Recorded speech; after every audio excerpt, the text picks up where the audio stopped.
हर रोज एक नई कहानी देखने के लिए चैनल को सब्सक्राइब करें और बेल आइकन दबाना ना भूलें। संगीता और मोहक बहुत अच्छे दोस्त थे।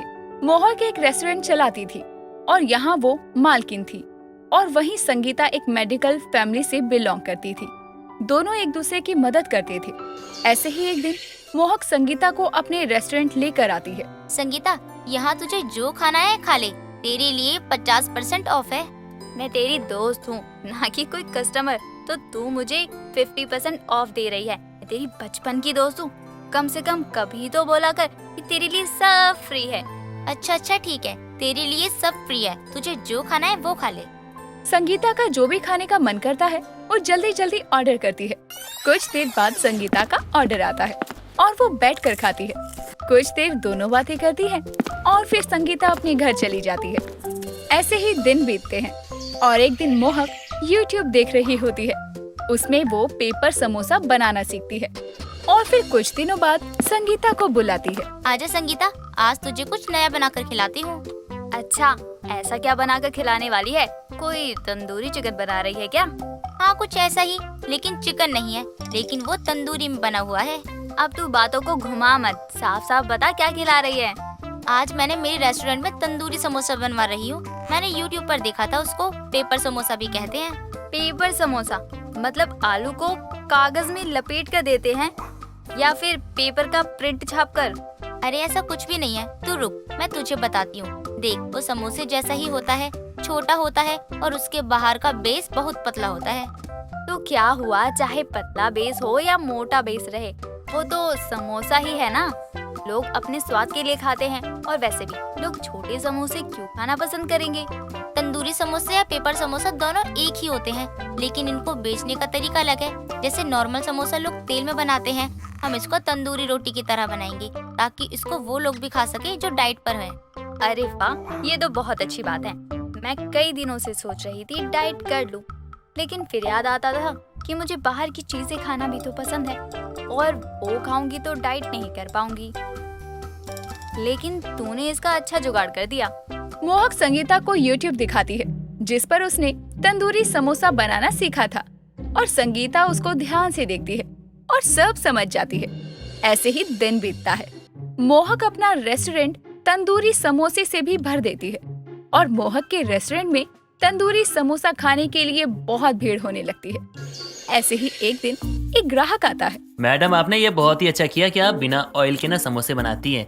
वाह, खा के मजा आ जाता है। वरना हम जिम वाले वो तो बस दूर से समोसे देखकर ही अपना मन भर सकते थे। हाँ, जिम वालों के लिए भी तो स्पेशल समोसा बनाना शुरू किया है, ताकि सभी लोग समोसे का स्वाद ले सकें।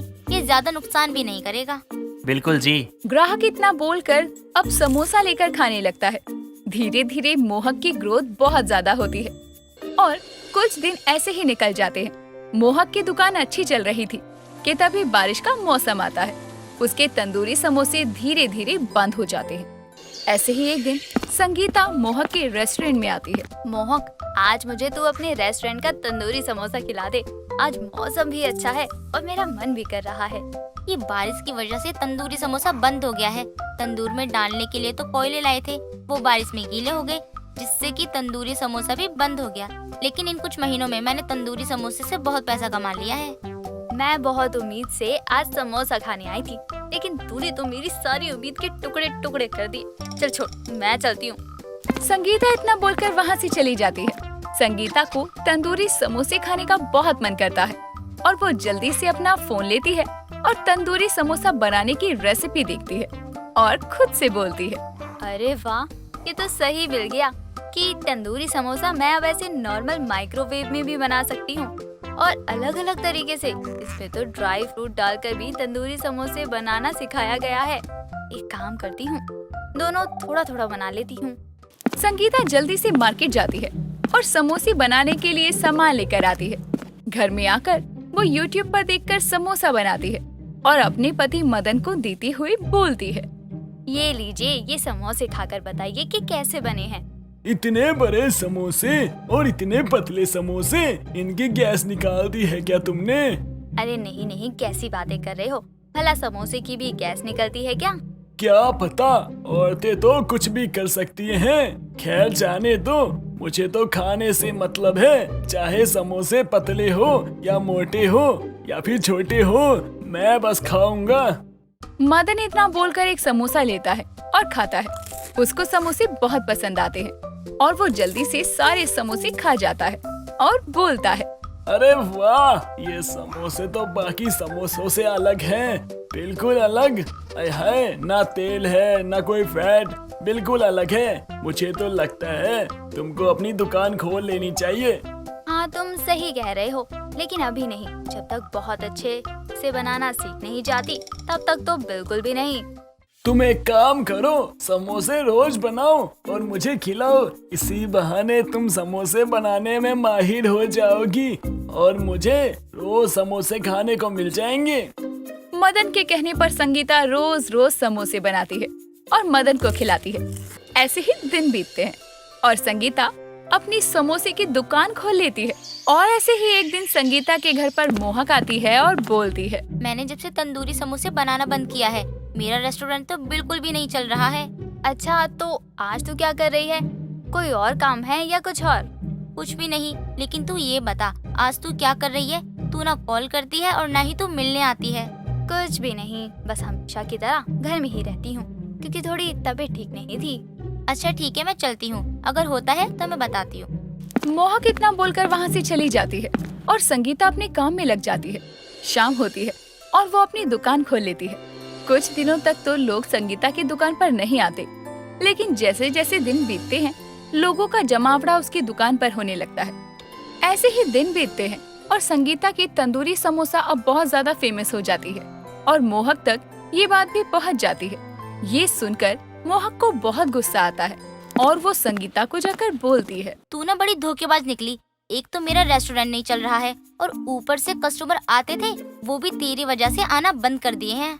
अरे तो इसमें मैं क्या करूं? लोगों को मेरे समोसे ज्यादा अच्छे लग रहे हैं और तेरे समोसे से बड़े और अलग अलग तरीके के हैं।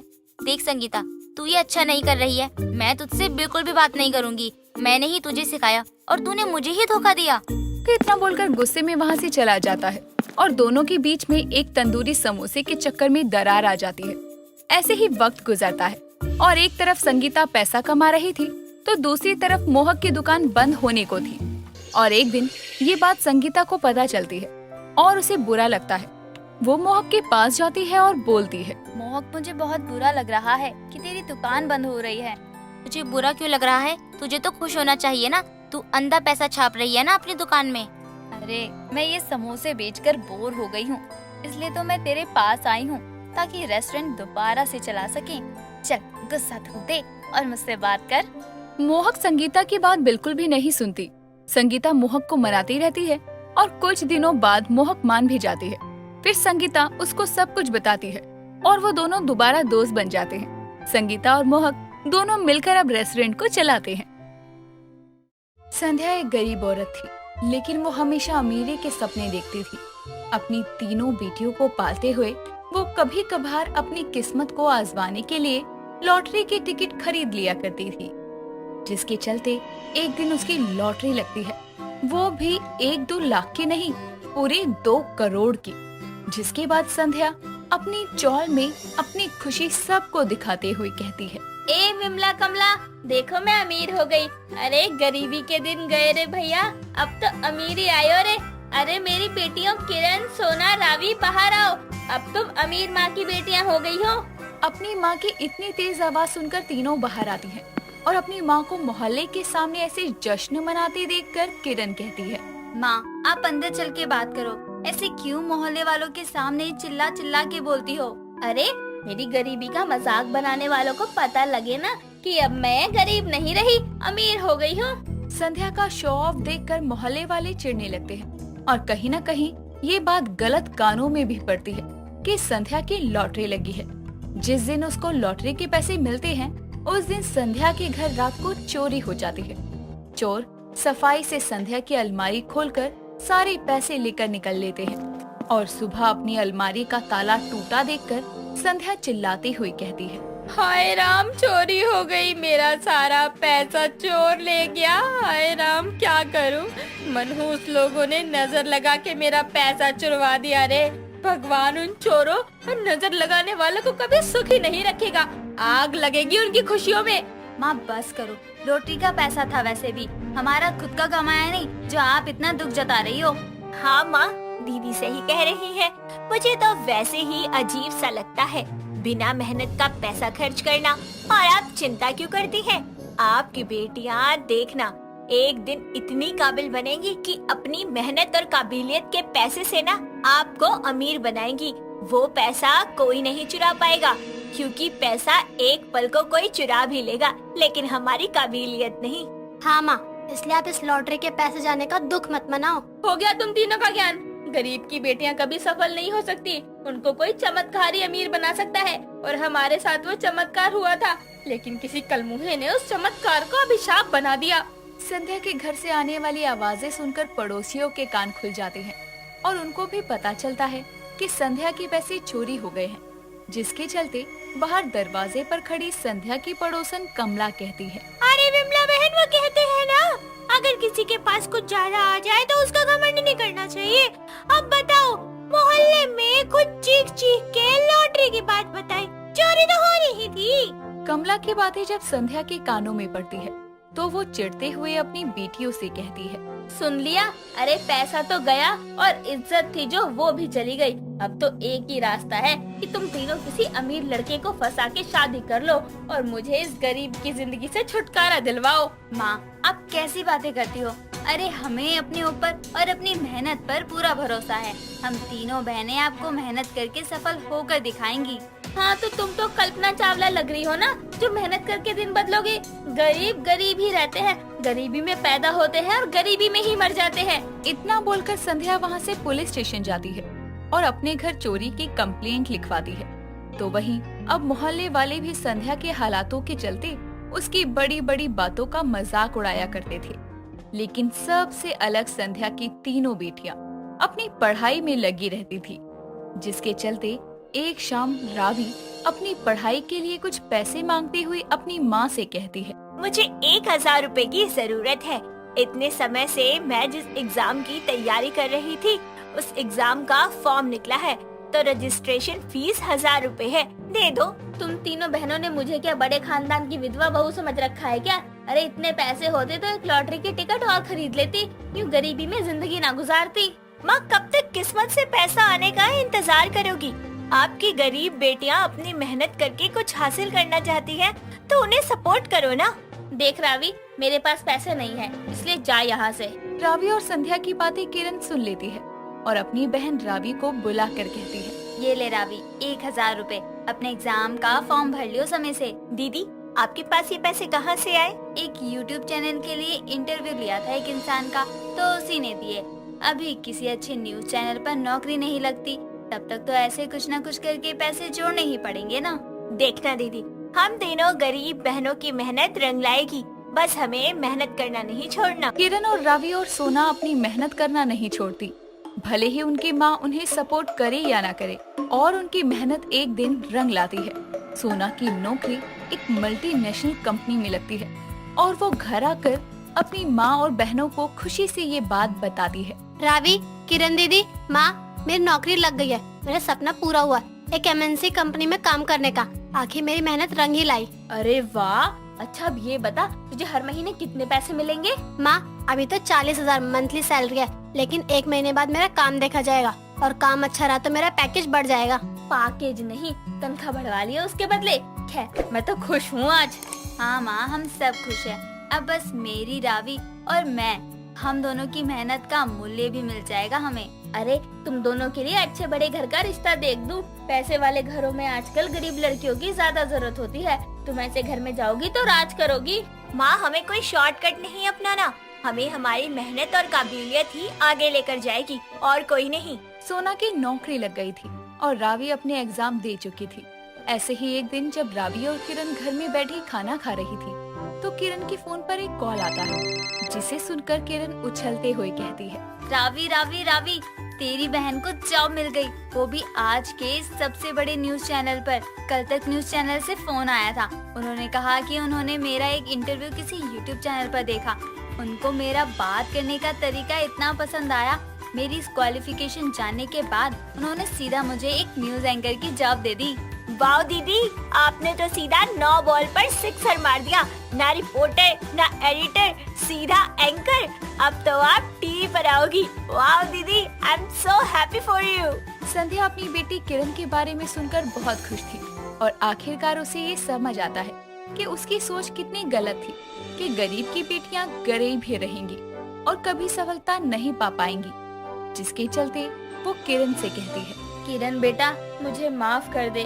मैंने तुझे क्या, अपनी तीनों बेटियों को अपनी ही तरह शॉर्टकट अपनाना ही सिखाया। बावजूद इसके तुम तीनों ने मेरी राह ना पकड़कर अपनी मेहनत को अपना हथियार बनाया। मुझे गर्व है मेरी बच्चियों तुम पर। आज मैं गर्व से कह सकती हूँ, कोई किस्मत का खेल नहीं, मेरी बेटियों की मेहनत ने उन्हें सफल बनाया है। हाँ माँ, यही तो हम कहना चाहते हैं कि मेहनत से मेरी सफलता का अलग ही रौब होता है और उस रौब को कोई हमसे चुरा नहीं सकता। अभी मेरा रिजल्ट आना बाकी है, बस मैं लटक न जाऊं, वरना मेरी दोनों सफल बहनों के बीच में मैं कैसी लगूंगी। ऐसा नहीं होगा मेरी बच्ची। मैंने तेरी मदद नहीं की, लेकिन तूने फिर भी हार नहीं मानी और दिन रात पढ़ाई की। अब मेहनत कोई लक नहीं होती कि चलेगी या नहीं, मेहनत हमेशा अपना मूल्य चुकाती है।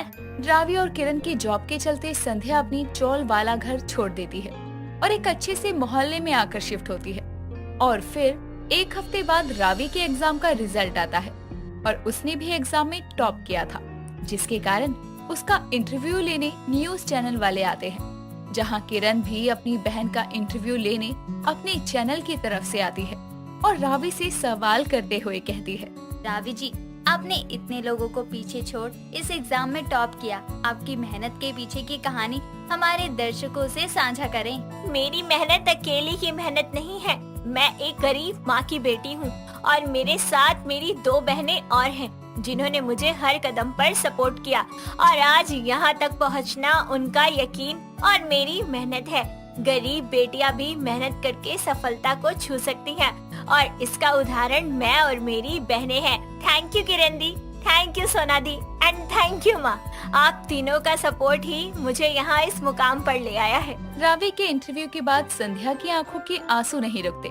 जिस माँ ने अपनी गरीब बेटियों को गरीबी में रहना सिखाया, उसकी उन्हीं बेटियों ने अपनी माँ को मेहनत की अमीरी दिखा दी और इस तरह गरीब बेटियों की सफलता ने कई लोगों को मेहनत करने के लिए प्रेरित किया। दोस्तों, अगर आपको ये कहानी पसंद आई तो इसे लाइक करें, शेयर करें और कमेंट करके बताएं कि कहानी में आपको सबसे अच्छा क्या लगा।